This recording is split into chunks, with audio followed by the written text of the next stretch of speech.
The human cargo ship floated in the black emptiness of space, like a dead fish in dark water. Its engines were broken. Its lights were dying.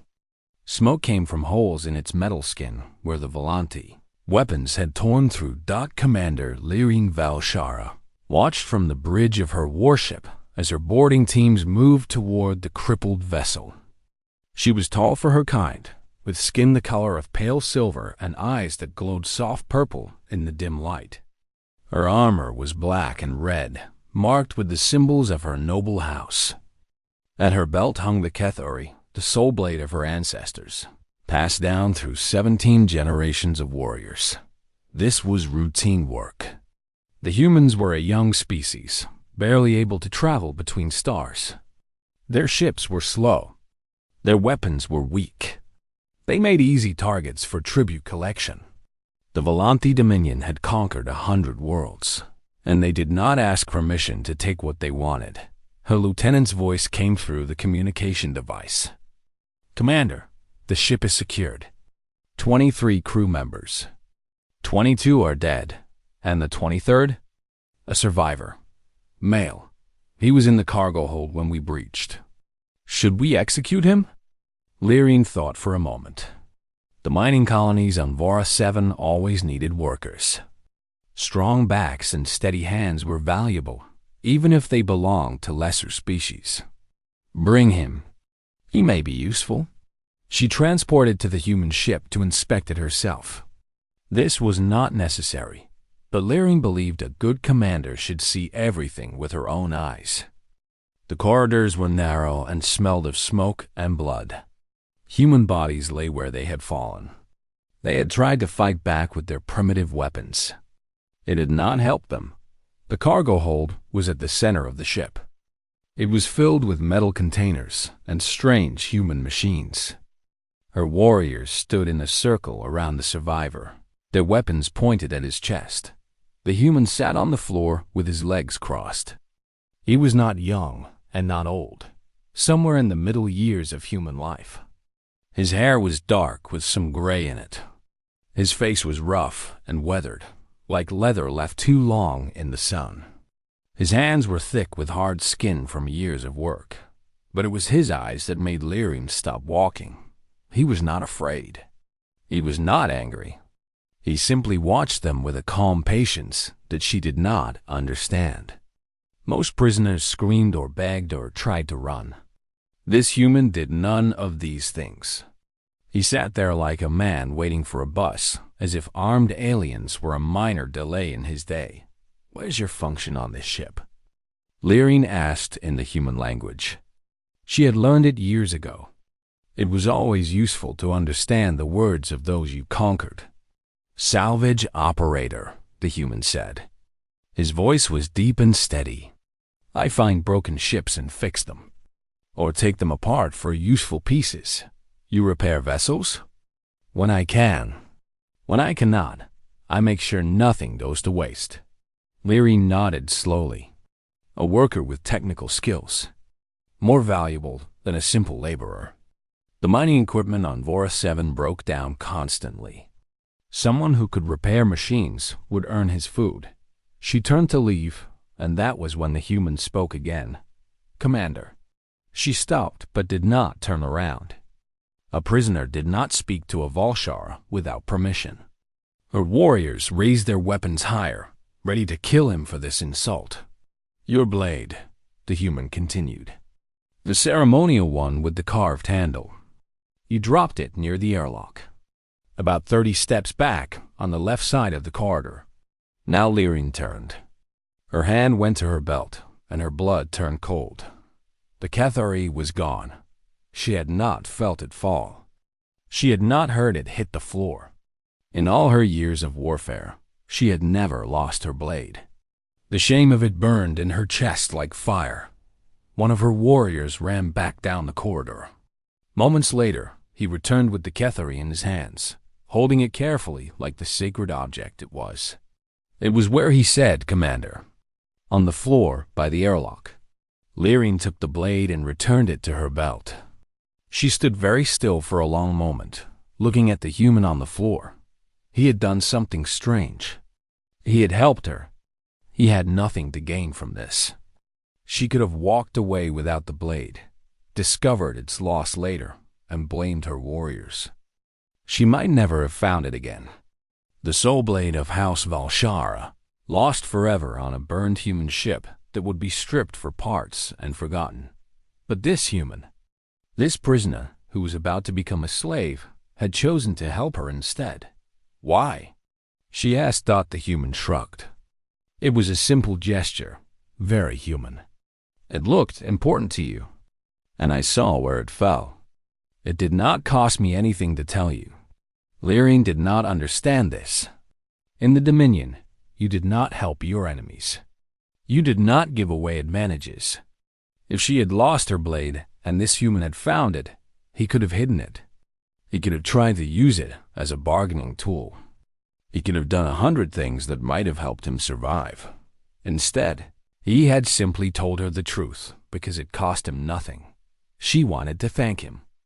The words rose up in her throat, pushed by some old instinct she thought she had killed long ago. But a Valshara did not thank slaves. A commander of the Dominion did not lower herself to express gratitude to conquered people. So she said nothing. She turned and walked away, her boots making sharp sounds on the metal floor. "Bind him," she ordered without looking back. "Put him with the other cargo. He goes to the mines." Her warriors moved to obey. The human did not resist. He did not complain. He simply stood up and let them put restraints on his wrists, still wearing that strange, patient expression. As Lyrian walked back to the airlock, she found herself thinking about his eyes. There had been no fear in them, no hatred, not even resignation. There had been something else, something she could not name. It would be many months before she understood what she had seen. It was hope. Not hope for rescue, not hope for escape, just a quiet, stubborn belief that things would work out somehow, that tomorrow would come and it might be better than today. She had never seen such a thing in a prisoner before. She told herself it was foolishness, human weakness, a failure to understand reality. But she remembered his face. And somewhere deep in her mind, a small seed of doubt took root in the certainty she had carried all her life. The human's name, she would later learn, was Marcus Cole, and he would change everything. The mines of Vara 7 were a place where hope came to die. They stretched deep into the planet's crust, a maze of tunnels carved through rock that glowed with strange crystals. The crystals were valuable.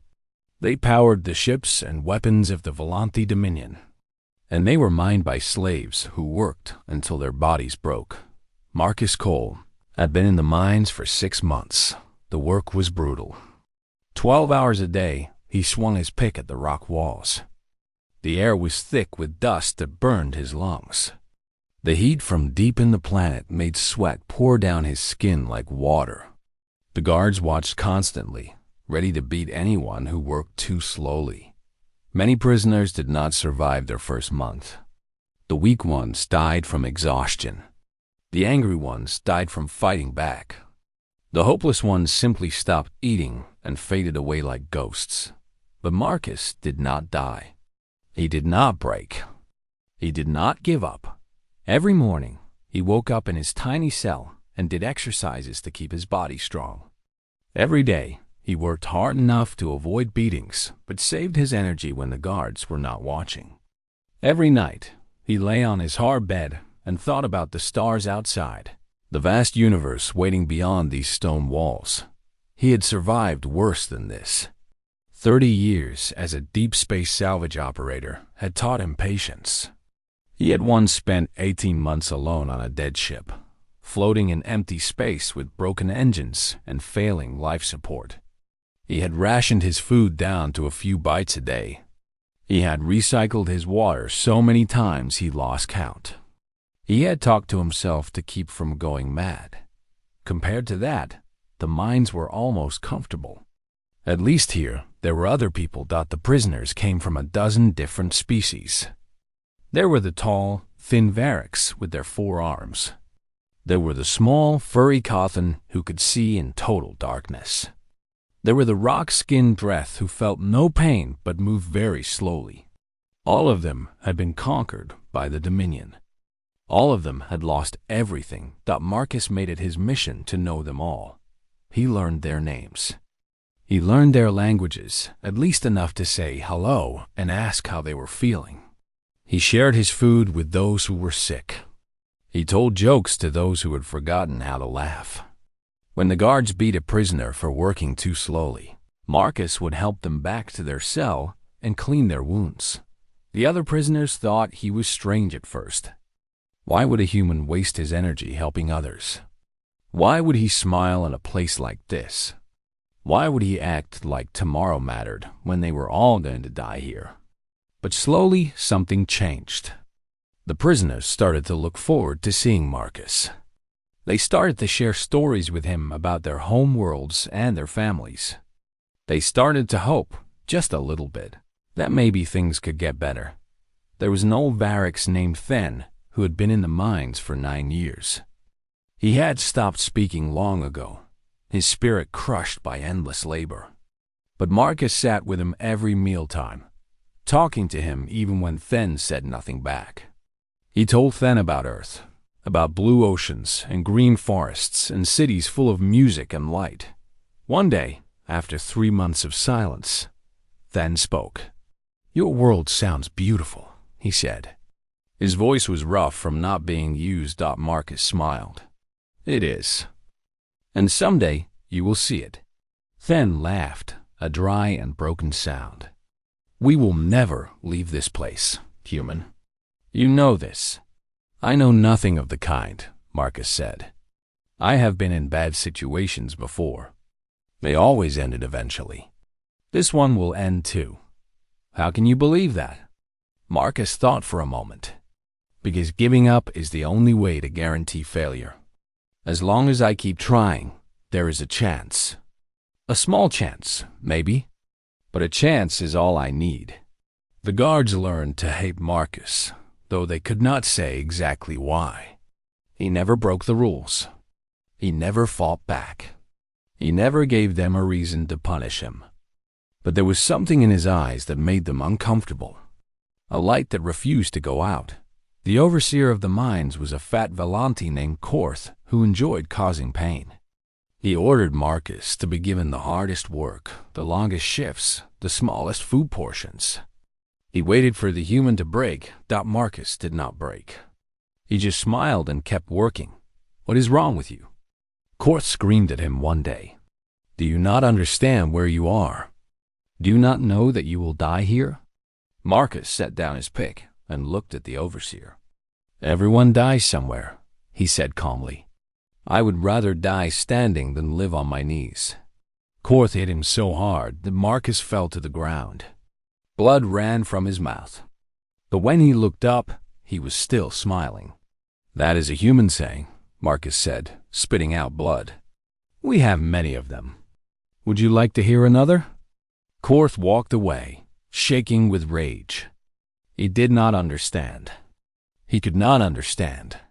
The idea that a slave could simply choose not to be broken was beyond his comprehension. 6 months into his captivity, Marcus heard that an important visitor was coming to inspect the mines. The overseer's daughter, they said. A great military commander. He was working in the deep tunnels when she walked past with her guards. She moved with the confidence of someone who had never lost a fight. Her armor was clean and bright, untouched by the dust that covered everything else. At her belt hung a blade with a carved handle that glowed faintly in the darkness. Marcus recognized her immediately. The same silver skin, the same purple eyes, the same cold expression. Commander Lirin Valshara, the one who had captured him, the one whose blade he had found on the floor of his dying ship. She did not look at him. She did not see him. To her, he was just another dirty slave, one of hundreds, not worth remembering. But Marcus remembered her. And as she walked past, he felt something he had not felt in months. Not anger. not hatred.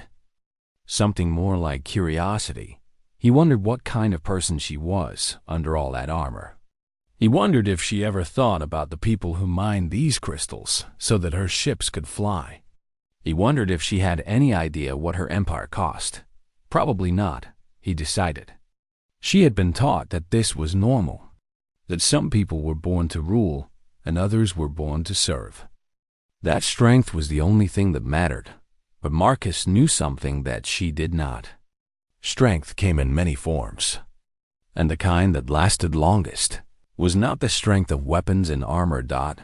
It was the strength to keep hoping when hope seemed foolish, to keep trying when trying seemed pointless, to keep being kind when kindness seemed weak. That was the human way. And someday, somehow, Marcus would show her what it meant. He picked up his tool and went back to work, still smiling in the darkness. The explosion came without warning. One moment, Lyrian was walking through the deep tunnels of the mine, inspecting the crystal extraction points. The next moment, the world turned to fire and thunder. The ground shook. The ceiling fell. Rocks the size of houses came crashing down around her. She tried to run, but something hit her leg with terrible force. Pain shot through her body like lightning. She fell to the ground, screaming, and then a wave of dust and debris washed over her, and everything went black. When she opened her eyes, she was trapped. She lay on her back in complete darkness. A massive stone beam pressed down on her left leg, crushing it against the floor. She could feel the bones grinding together when she tried to move. The pain was so intense that she almost passed out again. Her warriors were gone, dead or scattered by the blast. She called out their names, but only silence answered her.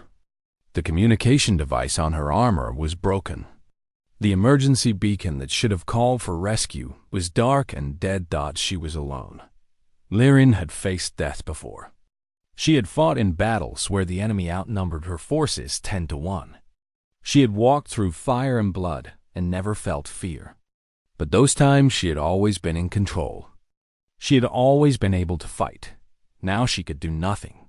She could only lie in the darkness and wait to die. Her armor told her she had 6 hours of air remaining. The beam on her leg was too heavy to lift. Even if she could free herself, she had no idea which way to go. The tunnels had collapsed in all directions.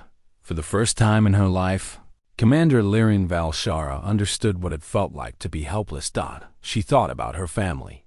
Her father, the High Executor, who had trained her to be a weapon since she was a child. Her brothers, who competed with her for his approval. Her mother, who had died when Lyrian was young, whose face she could barely remember. She thought about all the lives she had taken, all the worlds she had conquered, all the slaves she had sent to places like this mine, never thinking about what happened to them after they disappeared into the darkness. Was this justice? She had sent thousands to die in holes like this one. Now she would die the same way. The hours passed. Her air ran low. The pain in her leg became a dull, throbbing ache that never stopped. She drifted in and out of consciousness, dreaming of purple skies and silver towers and a life she would never see again. She was on hour 4 when she heard footsteps. At first, she thought she was imagining things. The mind did strange things when death was close. But the footsteps grew louder, accompanied by the sound of rocks being moved and a voice calling out in the darkness. A human voice. Hello? Is anyone alive down here? Lyrian tried to answer, but her throat was too dry. She could only make a weak, croaking sound. But it was enough. A light appeared in the darkness. It was small and weak, some kind of handheld torch that the prisoners used in the deepest tunnels. Behind it, she saw a face she recognized. The human from the cargo ship. The one who had found her blade. The one she had sent to the mines. He climbed over the fallen rocks and knelt beside her, shining his light on the beam that trapped her leg. His face was covered with dust and cuts. His prison uniform was torn. But his eyes were still calm, still patient, still full of that strange light she remembered. "Commander," he said, "this is not good." "How? How did you find me?" she managed to whisper. "I was working in a nearby tunnel when the explosion happened. I heard the collapse and came to look for survivors." He was already examining the beam, testing its weight with his hands. "I have been digging for 3 hours." 3 hours. He had spent 3 hours digging through collapsed tunnels, looking for people who might be dead, risking his own life for no reward. Why? She asked. The same question she had asked him on the ship, months ago. He looked at her, and for a moment, something like sadness crossed his face. Because someone needed help. That is reason enough. He found a piece of metal in the debris and used it as a lever. He pushed against the beam with all his strength, his muscles straining, veins standing out on his neck. The beam moved a tiny bit. He pushed again, and again, and again. Lyrian watched him work. This human should hate her. She had taken him from his ship, killed his crewmates, sent him to slavery. She was the enemy. She was the oppressor. If their positions were reversed, she would have left him to die without a second thought. But he was trying to save her. With a final, desperate push, the beam rolled away from her leg. The sudden release of pressure was almost worse than the crushing weight. She screamed as blood rushed back into her damaged limb. Marcus did not waste time. He tore strips from his uniform and wrapped them around her leg, making a rough splint to hold the broken bones in place. He gave her water from a small container he carried. He helped her sit up against the tunnel wall. "Can you walk?" he asked. "No. The leg is broken in several places." He nodded as if this was just another problem to solve. "Then I will carry you." "You cannot. I am too heavy in this armor. We will see." He turned his back to her and knelt down. "Put your arms around my neck. Hold tight." She did not want to. Every instinct told her that this was wrong. A Valshara did not depend on slaves. A commander did not show weakness, but she had no choice. She wrapped her arms around his neck, and he stood up, grunting with effort. Her armored body pressed against his back, and she could feel how hard he was working just to stay upright. "Which way is out?" she asked. "I do not know for certain, but I remember the air patterns from my work in the tunnels. Fresh air comes from the west." "We go west." He began to walk. It was slow and painful, every step a struggle. The tunnels were blocked in many places, and he had to climb over rocks while carrying her weight.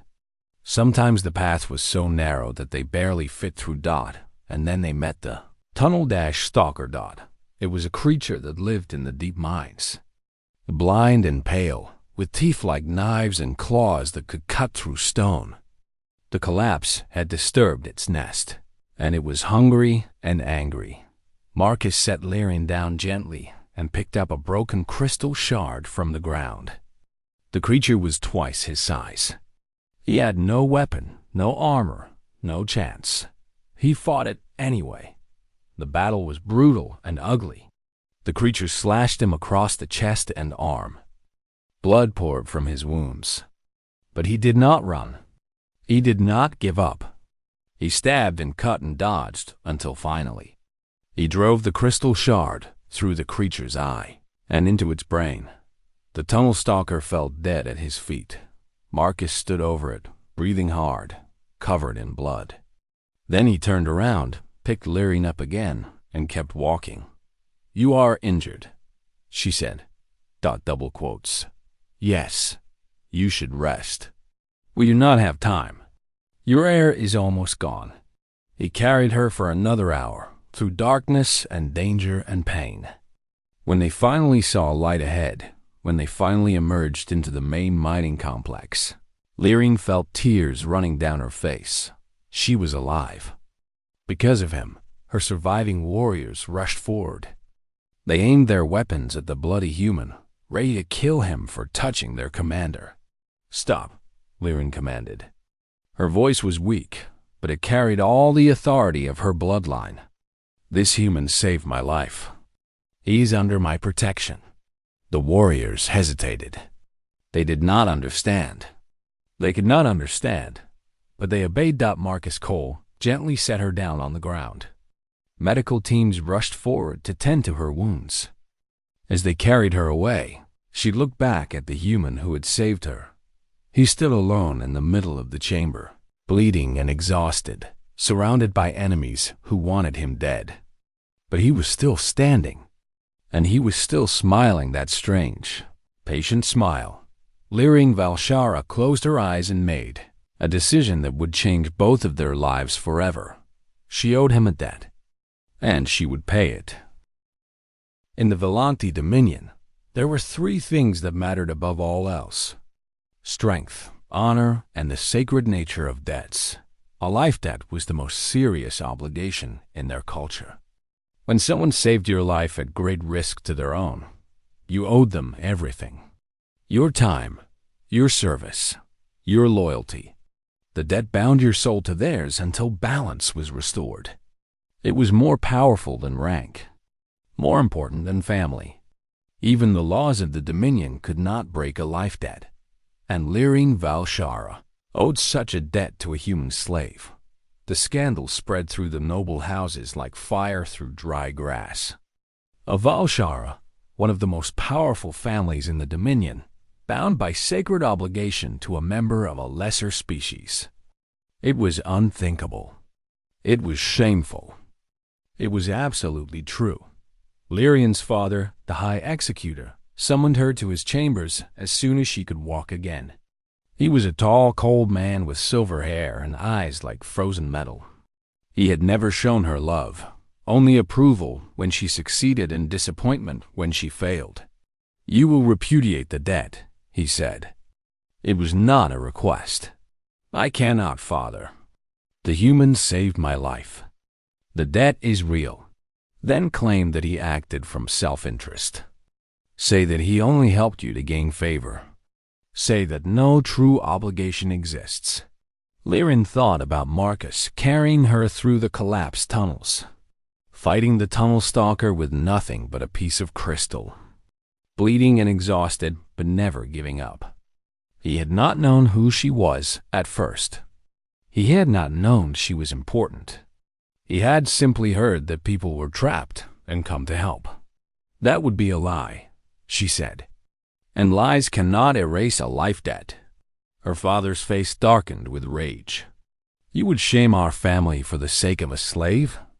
I would honor our traditions. Is that not what you taught me?" He had no answer for that. The life debt was sacred. Even the High Executor could not deny it without admitting that the foundations of their society were meaningless. But he could make her suffer for it.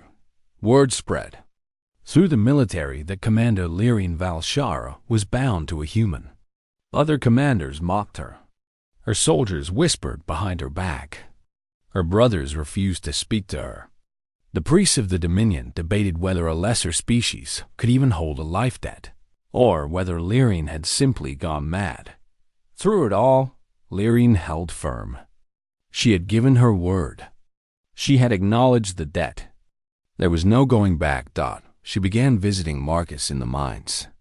The first time, it was simply to fulfill the formal requirements. A debt holder was supposed to ensure that their benefactor was treated with basic dignity. She ordered the guards to give him better food, lighter duties, and a larger cell, but she kept coming back. At first, she told herself it was just duty. Then she told herself it was curiosity. But slowly, over weeks and months, she began to admit the truth. She came back because talking to Marcus Cole was the most interesting thing in her life. He was unlike anyone she had ever met. He had no power, no wealth, no status, yet he seemed more free than any Volanti noble.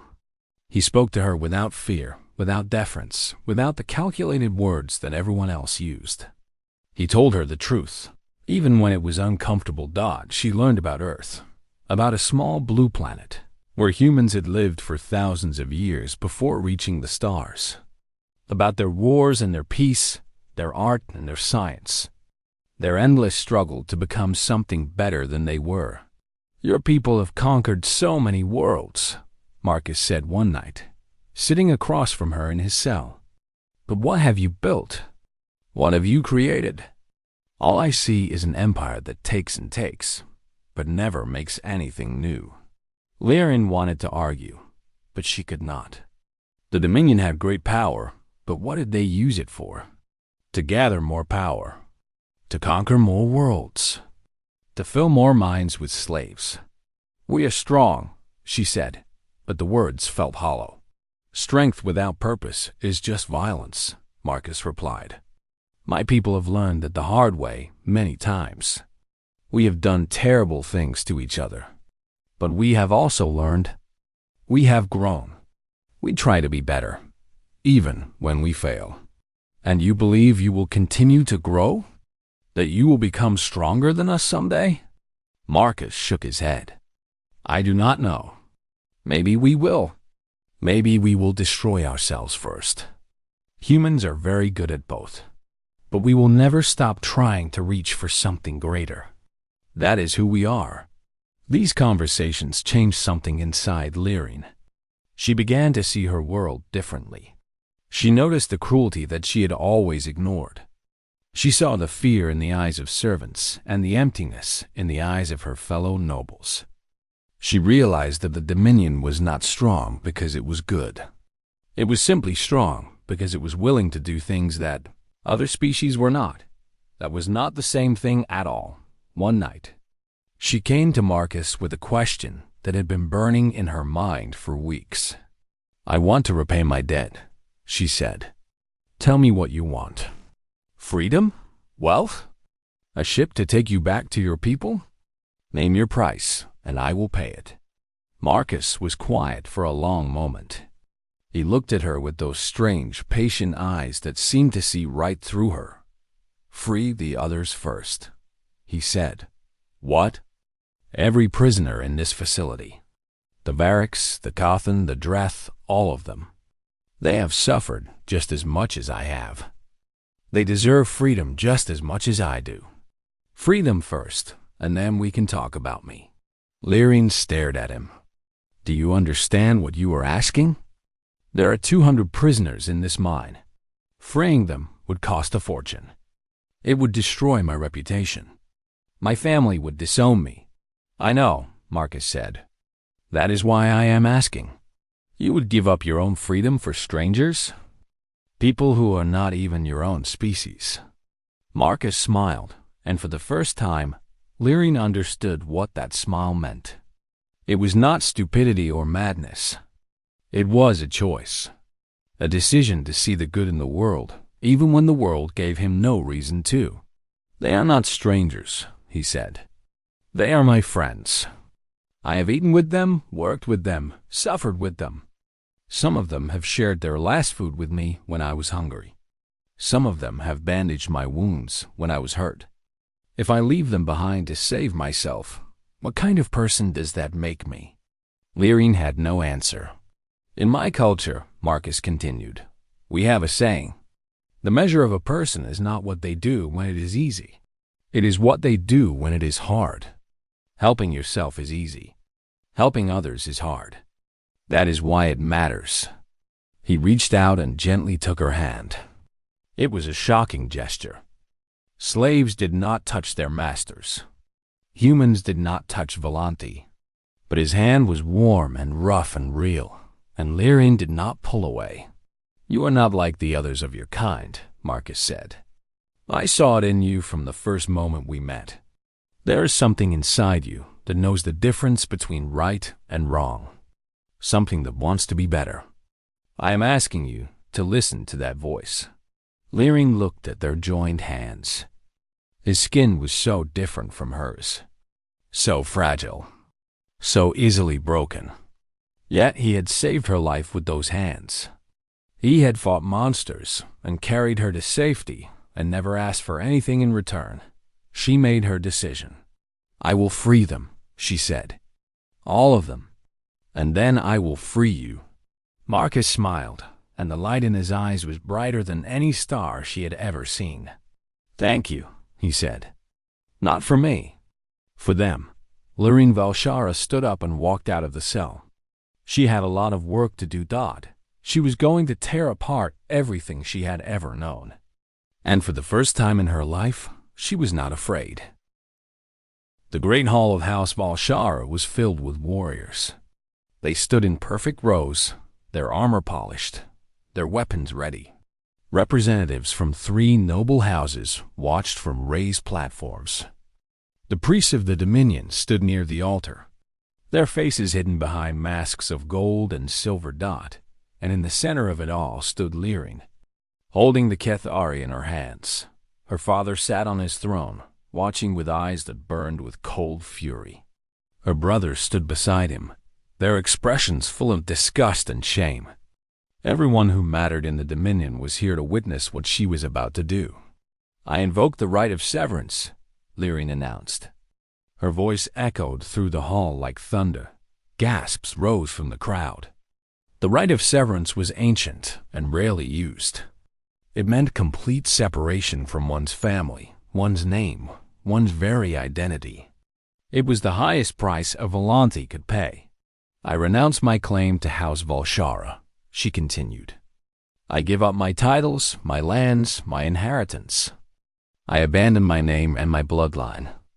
Everything that I am, everything that I own, I sacrifice in payment of my debt." "This is madness," her father shouted, rising from his throne. "I forbid it." "You cannot forbid a life debt, father. You taught me that yourself. The law is clear. The debt must be paid, no matter the cost." The High Executor's face twisted with rage. He looked at his warriors, and for a moment, Lyrine thought he might order them to seize her. But even he could not break the sacred law in front of so many witnesses. It would destroy everything House Valshara stood for. "Then pay your debt and leave," he said, his voice dripping with venom. "You are no longer my daughter. You are no longer anything." Lyrine nodded. She had expected nothing less. The priests came forward to perform the ritual. They spoke ancient words and made symbols in the air. Lyrine felt something being torn from her, some connection to her family and her past that she had carried all her life. When it was over, she was no longer Valshara. She was just Lyrine, a woman without a house, without a family, without a place in the world. But she was free. The doors of the great hall opened, and Marcus Cole walked in. He was no longer wearing the ragged uniform of a prisoner. Lyrine had arranged for him to be cleaned and given proper clothes, simple but dignified. He walked with his head held high, showing no fear of the hundreds of armed warriors who watched his every step. Behind him came the freed prisoners. 200 beings of a dozen species, all blinking in the bright lights of the hall, all looking around with wonder and disbelief. They had been released that morning, every one of them. Lyrine had paid for their freedom with everything she had. The warriors muttered angrily. Freed slaves in the great hall of a noble house. It was an insult, a violation of every tradition. Lyrine did not care. She walked toward Marcus, still holding the Kethari in her hands. It was the last thing she owned from her old life. The soul blade of her ancestors, passed down through 17 generations. It had been her greatest treasure, her connection to a legacy stretching back thousands of years. Now it was just a blade. "The debt is paid," she said, holding it out to him. "I have given up everything I was. My family, my name, my place in society. I am no longer Valshara. I am no longer a commander. I am simply Lyrine, a woman who owes you her life. And this blade is my final gift to you." Marcus looked at the blade, then at her. His eyes were filled with something she had never seen before. Respect, admiration, and something else, something deeper. "Keep it," he said. "Where we are going, you will need it more than me." He reached out and gently closed her fingers around the blade's handle. The moment their hands both touched the metal, something impossible happened. Light erupted from the Kethari. Not the soft glow it had always given off, but a brilliant, burning radiance that filled the entire hall. It was white and gold, and colors that had no names, pouring from the ancient blade like water from a broken dam. Lyrian felt it washing over her, through her, touching something deep inside that she had never known existed.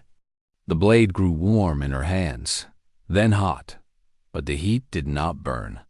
It felt like coming home after a long journey. The warriors screamed. These were hardened soldiers who had conquered worlds and never known fear. But they ran like children from the light pouring from the human's touch. They dropped their weapons and fled for the doors, trampling each other in their panic. The priests fell to their knees, crying out prayers to gods they had never truly believed in. Even the High Executor stumbled backward, his face white with terror. But Lyrian did not run, and Marcus did not run. They stood together in the center of the storm, hands joined on the blade. As the light swirled around them like a living thing dot in the light, Lyrian saw visions. She saw humans spreading across the stars, not as conquerors, but as partners. She saw old alliances forming, ancient hatreds dying, walls between species crumbling into dust. She saw a galaxy transformed by the simple, stubborn belief that things could be better, and she saw herself standing beside Marcus, helping to build a future that her ancestors could never have imagined. What is this? She whispered. One of the priests, braver than the others, had not fled. He knelt on the floor nearby, tears streaming down his face. The prophecies, he said, his voice trembling. The sleeper's blade, the kindler's touch. It was written thousands of years ago that one day, a stranger from beyond our stars would awaken the old power, that they would burn away the darkness of our empire and light the path to a new age. He looked at Marcus with awe and terror. We thought it was a myth, a story for children, but it is real. It is all real. The light began to fade. The blade grew quiet in Lyrian's hands. But something had changed, in her, in Marcus, in everything around them. The air itself felt different, charged with possibility. Marcus released the blade and looked at his hands with wonder. I do not understand, he said. I am nothing special. I am just a salvage worker from a small planet. I am no one. Lyrian shook her head. You are exactly who you always were. A human who helps others because it costs him nothing. A human who keeps hoping when hope seems foolish. A human who refuses to give up, no matter how hard things get. She looked at the blade in her hands, still faintly glowing. Perhaps that is what the prophecy meant. Perhaps the power was never in the blade. Perhaps it was in you, all along. The freed prisoners had gathered around them, watching with wide eyes. The Variks, the Kothan, the Dreth, all the beings that Marcus had helped during his time in the mines. They looked at him not with fear, but with hope. What do we do now? Old Fen asked. Marcus looked around at the empty hall, at the fled warriors, at the cowering priests, at the 200 people who had nowhere to go and nothing to lose. Then he looked at Lyrian, standing beside him with her ancestor's blade in her hands, and no family left to call her own. He smiled that same patient smile she had seen so many times before. But now she understood it. It was not foolishness or weakness. It was the smile of someone who knew that the hardest things in life were also the most worthwhile. Now, Marcus said, we find a ship, and we show the galaxy what happens when you underestimate humans. He offered his hand to Lyrian. She looked at it for a long moment. This human, this impossible man who had saved her life, opened her eyes and awakened an ancient power that had slept for thousands of years. He was asking her to leave everything behind and follow him into the unknown. It should have been a hard choice. It should have taken time and careful thought. But Lyrian had spent her whole life making careful choices. And where had it gotten her? She had been a perfect warrior, a perfect commander, a perfect daughter. And she had been miserable. Marcus Cole had shown her another way. A way of kindness and hope and stubborn refusal to accept that things could not change. She took his hand. "Lead the way," she said, and together, with 200 freed slaves at their backs and an awakening blade glowing between them, they walked out of the great hall and into a galaxy that would never be the same. The story of the human who changed everything had only just begun.